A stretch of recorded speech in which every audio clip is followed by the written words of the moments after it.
Assalamualaikum warahmatullahi wabarakatuh. Di sini saya mau menjelaskan tentang syarat-syarat apa saja yang wajib dicantumkan dalam kemasan.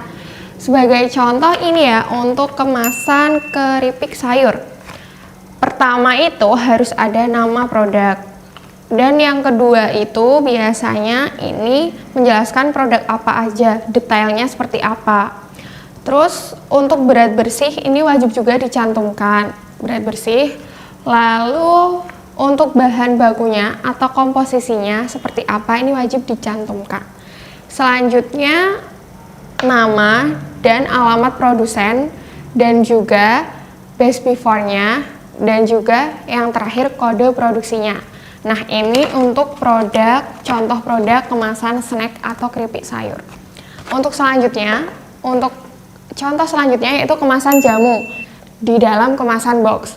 Untuk kemasan jamu sendiri, ini contohnya ada nama produk, lalu ada sosmednya, dan yang selanjutnya ada kode produksi, dan juga produksi dari mana, lalu ada berat bersihnya berapa, dan selanjutnya ada saran penyajiannya untuk produknya mau seperti apa, dan juga ada baik digunakan sebelum.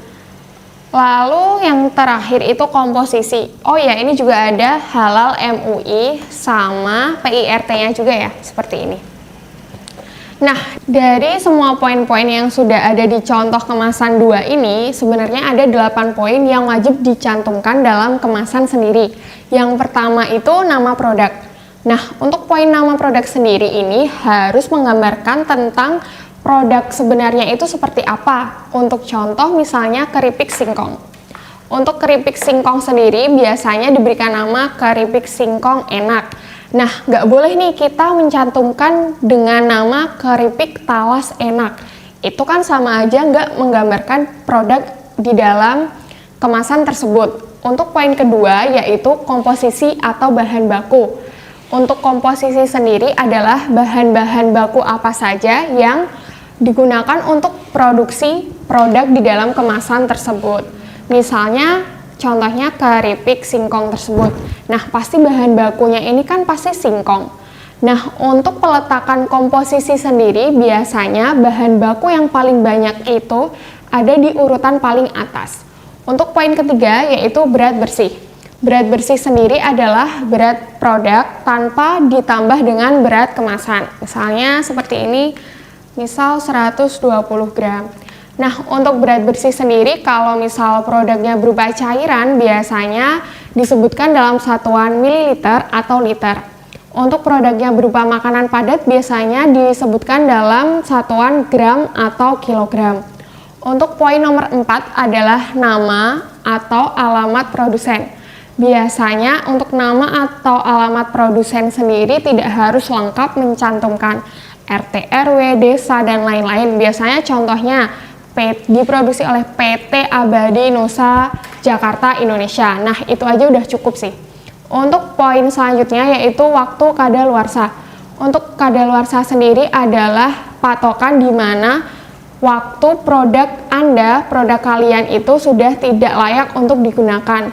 Untuk waktu kadaluarsa sendiri biasanya untuk produk yang kurang dari 3 bulan biasanya wajib mencantumkan kalimat baik digunakan sebelum. Contohnya, baik digunakan sebelum 20 Juli 2020. Nah, untuk kadaluarsa sendiri biasanya produsen harus uji coba produknya sendiri-sendiri. Misal, produk snack singkong atau keripik apa itu disimpan dalam kemasan yang mau dipakai, misalnya standing pouch atau box atau kemasan lain, itu diuji coba berapa lama tahannya. Kalau misal udah ada tanda-tanda perubahan rasa, warna, atau ada jamur dan lain-lain, berarti itu tanda kadaluarsanya. Untuk poin selanjutnya yaitu kode produksi. Nah, untuk kode produksi ini biasanya mempermudah jikalau suatu saat ada suatu kasus keracunan oleh produk A. Nah, ini mempermudah untuk pelacakan kasus sendiri. Misalnya untuk produk A sendiri tidak harus ditarik dari pasar, tidak harus produk produk A sendiri semua harus ditaruh dari pasar, tapi hanya kode produksi tertentu aja. Nah, untuk yang selanjutnya yaitu PIRT. Untuk PIRT sendiri bisa diurus di Dinas Kesehatan. Untuk poin-poinnya kemarin sudah dijelaskan oleh tim dari Dikemas sendiri, nanti bisa dipelajari lebih lanjut. Nah, untuk yang terakhir yaitu halal.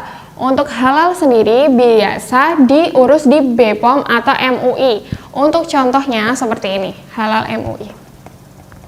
Oh ya, ada syarat khusus nih, misal untuk produk jamu nih ya, contoh bisa menyembuhkan atau mengangkat penyakit tertentu. Nah, itu nanti pengurusannya di BPOM ya, bukan di Dinas Kesehatan.